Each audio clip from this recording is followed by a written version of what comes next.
నమస్తే, welcome to SV news. Devarakonda నియోజకవర్గం ముఖ్యమంత్రి రేవంత్ రెడ్డి సమీక్ష నిర్వహించి తనకు మరింత బాధ్యతను అప్పచెప్పారని రాష్ట్ర భారీ నీటిపారుదల శాఖ మంత్రి కెప్టెన్ నల్లమాద ఉత్తమ్ కుమార్ రెడ్డి అన్నారు. దేవరకొండ నియోజకవర్గ కాంగ్రెస్ పార్టీ సన్నాహక సమావేశం శనివారం స్థానిక సాయి శివ గార్డెన్ లో జరిగింది. ఈ కార్యక్రమానికి దేవరకొండ ఎమ్మెల్యే నీనావత్ బాలు నాయక్ అధ్యక్షత వహించగా ముఖ్య అతిథిగా విచ్చేసిన రాష్ట్ర మంత్రి భారీ నీటిపారుదల శాఖ మంత్రి ఉత్తమ్ కుమార్ రెడ్డి, సీనియర్ కాంగ్రెస్ నాయకులు కందూరు జానారెడ్డి, నల్గొండ పార్లమెంట్ అభ్యర్థి పొందూరు రఘువీరారెడ్డి, నాగార్జున సాగర్ ఎమ్మెల్యే కొందూరు జైవీర్ రెడ్డిలు హాజరై మాట్లాడారు. ఈ సందర్భంగా ఎమ్మెల్యే బాలు నాయక్ మాట్లాడుతూ తన నియోజకవర్గంలో శాశ్వత పరిష్కారంగా 5 లిఫ్ట్ ఇరిగేషన్ ప్రాజెక్టులు త్వరితగతిన పూర్తి చేయాలని, వ్యవసాయ రైతులకు నాగార్జున సాగర్, మిర్యాలగూడ నియోజకవర్గాలలో నీటి ప్రాజెక్టులతో జలకలను నింపిన మంత్రి జానారెడ్డి, ఉత్తమ్ కుమార్ రెడ్డి తమ నియోజకవర్గాన్ని సైతం ముందు వరుసలో నిలపాలని తెలిపారు. అలాగే మన జిల్లాలో ప్రతి ఎమ్మెల్యేని కూడా ప్రతి ఒక్క కార్యకర్త మీ యొక్క కృషి వల్లనే 50,000 పైచులకు మెజార్టీతో గెలవగలిగిందంటే అదంతా మీ యొక్క కృషి వల్లనే సాధ్యమైందని తెలియజెప్పడానికి ఎంతో సంతోషిస్తున్నా. కాబట్టి ఇప్పుడు మొన్న జరిగిన ఎన్నికలలో కాంగ్రెస్ పార్టీ అధికారంలోకి వచ్చింది.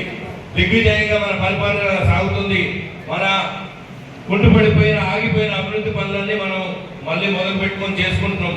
కాబట్టి ఈ క్రమంగా మొన్ననే అన్న మెజార్టీ తెచ్చిన మీకు రేపు రాబోయే పార్లమెంట్ ఎన్నికల పార్టీకి అభ్యర్థిగా నాకు ఆ మెజార్టీ తీసుకొస్తారని ఆశిస్తున్నాను. తీసుకురావడం మీ అందరూ తలుచుకుంటే అది పెద్ద సమస్య కూడా కాదు, అది మీకు తెలుసు. అలాగే మనం మీరందరూ కూడా ఇప్పుడు రాబోయే ఎన్నికలన్నా రేపు మనం ఇక్కడి నుంచి ఈ గ్రామాలకు వెళ్ళి ఈ ప్రచార కార్యక్రమాలు నిర్వహించి రేపు ఎన్నికలలో కాంగ్రెస్ పార్టీని అభ్యర్థి నన్ను గెలిపించుకునేదానికి ఎట్లా కృషి చేయాలనేది మీరు అందరూ కూడా మీ గ్రామాలలో డిసైడ్ చేసుకొని మీ గ్రామాలలో ప్రచారం వెళ్ళిపోయి ఎందుకు ప్రజలు కూడా ఇప్పుడు ఎన్నికలలో మనం గెలిపించాలి, ఎందుకు ఆ మెజార్టీ ఇవ్వాలి, ఎందుకు అనే దానికి కృషి చేయాల్సిన అవసరం ఉంది. మీరందరూ కూడా ఇక నుంచి ప్రచార కార్యక్రమాలు మొదలుపెట్టి మన ఈ యొక్క 30 రోజులు మీరందరూ కూడా పార్టీ కోసం కష్టపడండి. ఈ 30 రోజుల తర్వాత మేమందరం కూడా మీకు ఎల్లప్పుడూ అందుబాటులో ఉంటూ బాలు నాయక్ గారికి ఒక సోదరుడిగా మీ అందరికీ తోడుంటారని మీ అందరికీ తెలియజేస్తున్నా. వారే నన్ను దగ్గరగా పిలిచి అప్పటికే ఎస్ఎల్బిసికి సంబంధించినటువంటి టన్నల్ కావచ్చు, నక్కలగడ్డి కావచ్చు, పెళ్లిపాల రిజర్వాయర్ కావచ్చు, ఈ ఎస్ఎల్బిసి మొత్తం కూడా పూర్తి చేద్దామని ప్రభుత్వం ఒక నిర్ణయం తీసుకుంది. అది 2.5 సంవత్సరాల్లో. దాంతో పాటుగా నేను ఒక మాట అడిగినాను, సరే ఈ యొక్క ఎస్ఎల్బిసి టన్నల్ ద్వారా మీరు ఈ యొక్క ప్రాజెక్టును పూర్తి చేస్తే మా ప్రాంతానికి సంబంధించి ఒక 25 నుంచి 30,000 ఎకరాలు తప్ప మిగతా మా నియోజకవర్గంలో పెద్దగా ఉపయోగం లేదన్న మాట వాళ్ళ దృష్టికి తీసుకొచ్చినారు.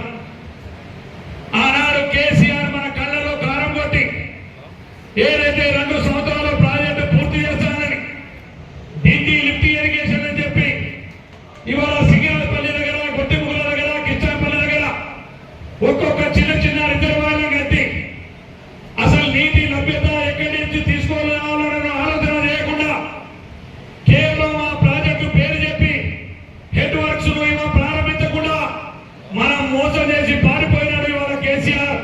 మనల్ని ఏడాదిగా మార్చింది కేసీఆర్. దేవరకొండ, మునుగోడు లాంటి ప్రాంతాన్ని దిక్కులేని వారుగా చేసింది కేసీఆర్.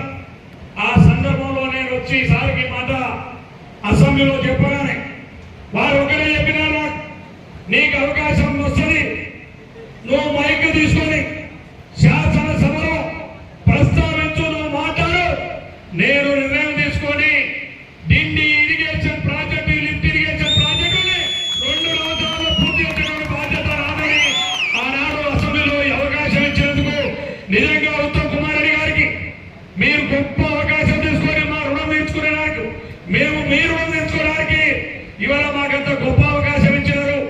ఏ పరిస్థితిలో కూడా డిండి సంబంధించిన లిఫ్ట్ ఇరిగేషన్, ఎస్ఎల్బిసి టన్నలు అన్ని కూడా 2.5 సంవత్సరాలు పూర్తి చేయాలని వీరి అందరి తరపున మీ అందరికీ చేతులు జోడిస్తే రిక్వెస్ట్ చేస్తామని చెప్పి మరొకసారి ఈ సందర్భంగా మనం చేస్తామన్నారు. బాలు నాయక్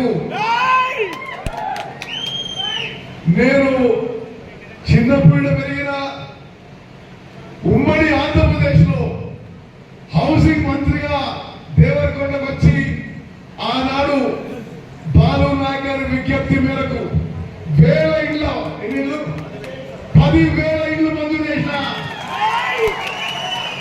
ఈ మధ్యలో వచ్చిన ఈ 10 ఏళ్లలో ఈ సిగ్గులేని టీఆర్ఎస్ వాళ్ళు దాంట్లో 10 మంది ఇచ్చిన 10,000 ఇళ్ళు దేవరకొండ కాన్స్టిట్యూన్సీకి ఇచ్చిన. మరి ఆ తర్వాత ఆనాడు మంత్రిగా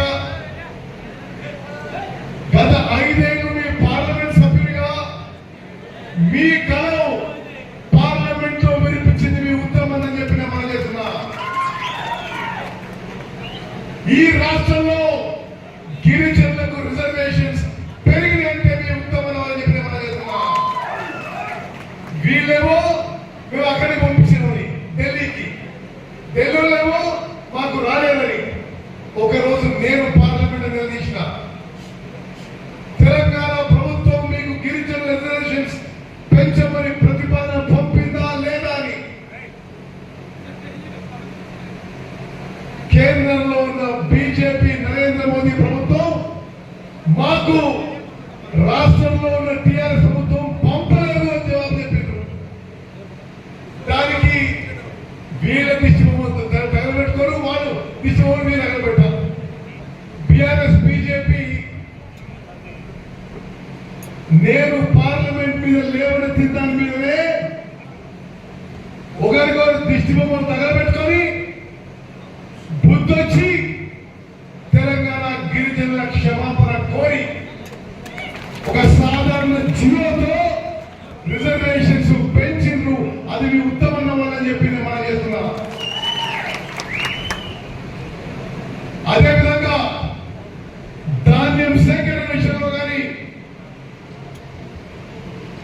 ఉమ్మడి నల్గొండ జిల్లాకు చెందిన విషయాలు కానీ దేవరకొండ నియోజకవర్గ విషయం కానీ మీ గొంతుగా భారతదేశంలో పార్లమెంట్ లో నరేంద్ర మోదీ ప్రభుత్వాన్ని గడగడ రాయించి మీ ఉత్తమాన్ని చెప్పి నేను మనం చేస్తున్నా.